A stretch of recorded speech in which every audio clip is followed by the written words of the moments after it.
up, everybody? My name's Lou Stevens of Big Boss Filmworks, and I got a story to tell. This was how I got introduced to BMF. Black Mafia Family. Yes, this was 2002, or what was it, 2002 or 2000? No, Radiant had yet to be born. So this is 2002. The Super Bowl was here in Detroit. And I was doing graphics. I mean, I'm still doing graphics. Anybody want to hit me, authorized dealer. But back in the day, I was doing a job for somebody, and I happened to go to what we know as Kinko's. It's FedEx now, but it was Kinko's. I go into there and I see Big Gov. Shouts out to Big Gov. What up? Hit me up if you need anything.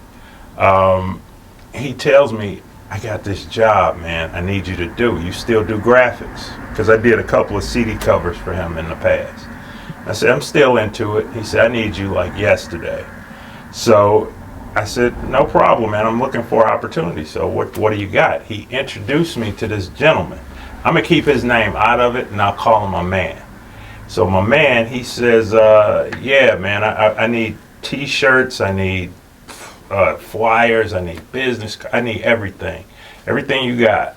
And I said, okay. It was for a club that was opening up called, well, I forget the name of what it was supposed to be like the Detroit version of TRL. Anybody who remembers the old MTV show from back in the day, TRL. It was huge. It was beautiful, actually. It was downtown, I believe, what was that, Washington Boulevard. It overlooked the streets or whatnot. And I said, well, yeah, let's put this thing together. And I figured it out. It was roughly a $5,000 job. So I got, I ushered my friends, the late, great Puff, the executive. R.I.P. Visor, who's doing things in the city right now. Big up to Big V. We got together and we were gonna do the graphics because they needed this stuff in a relatively quick fashion. So the down payment I went to get was a check. Check was for, I believe it was about maybe half. Went to go cash a check and it went bouncing.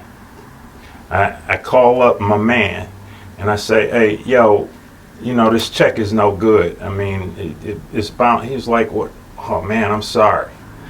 So I'm like, all right, well, let's see what we can do.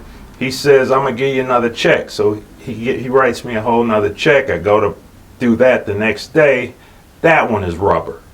So 2 checks, I'm about ready to, come out the job because I'm already using manpower. I'm about to order T-shirts and flyers and all kind of stuff, and I have no money behind this. And then I said, man, this is the second time. Are you playing or what? And he said, no, man, come down. Listen, come down to the location, to this club situation. And I said, all right, yeah, let me come on down. And he's like, you can come alone. So it's like around 8 o'clock. It's getting dark, and I'm like. Now, when he said come alone, did you think anything particular about that added statement to come alone? At first, I'm like, well, I didn't think of anything shady. I thought maybe it was cash. He's going to give me cash. I didn't think he was, any kind of, plots or any kind of foul play or anything like that. So I go ahead. I go up in there. I go up the steps, and I go into this room that right before you get into this big dance hall that they had. There was this room off to the side. It was pretty massive as well. But he said, he's like, listen. I got to tell you where this money is coming from. And I said, okay. He was like, are you familiar with BMF? And I said, yeah, I know the Black Mafia family. I've heard a lot about them. He's like, well, you're about to meet him. So I go through this door, and it's dark in there, but I can make out silhouettes. It's like 25 dudes in there, like all in a circle, and I don't know why they're in there like that, and I'm getting pretty nervous. I'm like, the one asked me like, so you the graphic designer? And I'm like, yeah. He's like, you gonna do what you say you're gonna do? And I was like, I got y'all. This is no big deal. And then out the crowd, some dude said, that's my nigga right there. That's Lou from City Man. I remember him. Yeah, what up, Lou? And then the tension was broke because I'm in this, I'm a square. I'm in here with all these gangsters, and I'm like, okay. And I'm like, all right. And then the lights came on. I kind of see everybody. The tension was broke. I'm like, okay, bet. So he's like, man, if you don't get this man this money, he's good. He's good in my book. I don't know which fella you were. I can't remember your name, but brother, thank you that night. Everything worked out. Shout out to BMF. Big shout out to BMF. I wound up doing the job. Money came with ease. And, everything worked out real well. Me, Puff, Visor worked together real well. Got the printing done, got the t-shirts done. It was really crunch time, past crunch time, because the money came late. So I was a little bit late with some of the t-shirts because the actual premiere or whatever it was that they were doing, it was underway, but I got everything there in time. So after the situation went down, I go, I'm like just, going my separate ways. I figured that was a good job. I get this phone call, and it was somebody, I can't remember his name, but he was with BMF, and he's like, hey bro, he was like, me and you need to talk, and his tone was pretty serious. And I'm like, okay, what's happening? He was like, I liked the job you did, but I didn't like the time that you did it within. You were late with it. And I was like, well, the check bounced like twice. And he's like, yeah, man, but I need to meet you. I need to talk to you face to face because I'm the one who put that money up. And I'm like, all right, bet. Let's get together. So we meet in Royal Oak at Starbucks or something like that. It was a coffee shop. And he told me, he was like, the only thing saving you is you're good at what you do. I'm thinking, saving me. And I'm like, okay. I said, all right, so what's the long and short of this thing? He was like, well, we got a thing coming up this Valentine's Day. And I said, okay, bet. What do you need? He said, I need some flyers. I need you to design the best flyer you can. And he's doing this well, I guess he was trying to do some sort of mental jujitsu with me, like trying to get these flyers or whatnot, when he could have just said, hey, Lou, I need some flyers. So I'm like, all right, bet. I got you on the flyers. He was like, if it's good, I'm paying you. So I'm like, okay.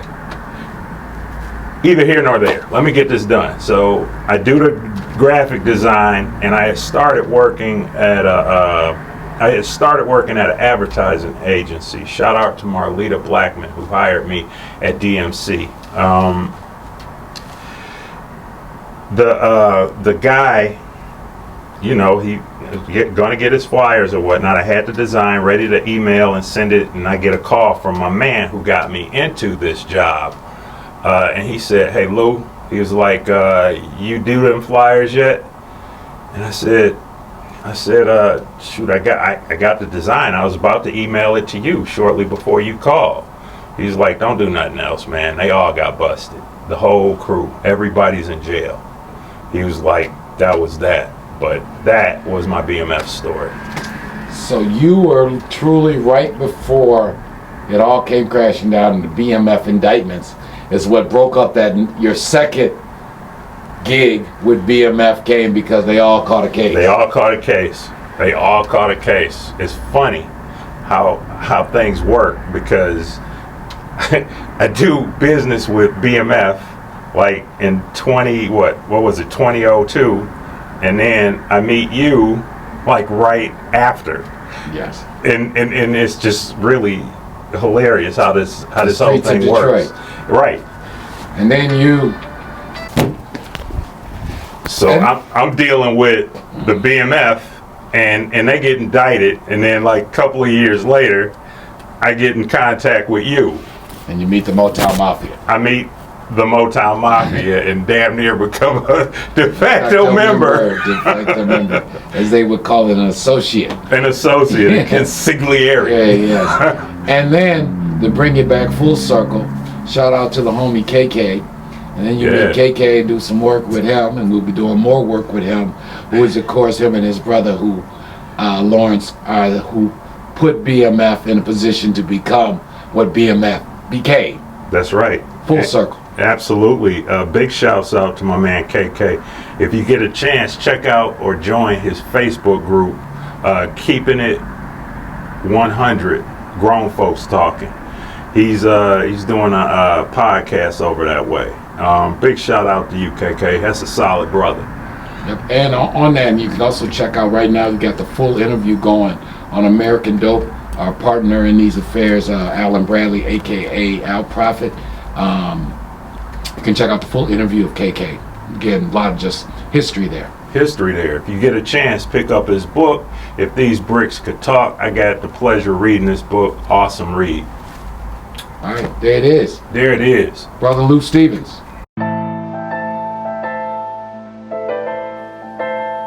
From the makers of Motown Mafia, beyond the headlines, beyond the crime, beyond the glamours and gold, they don't run around the streets.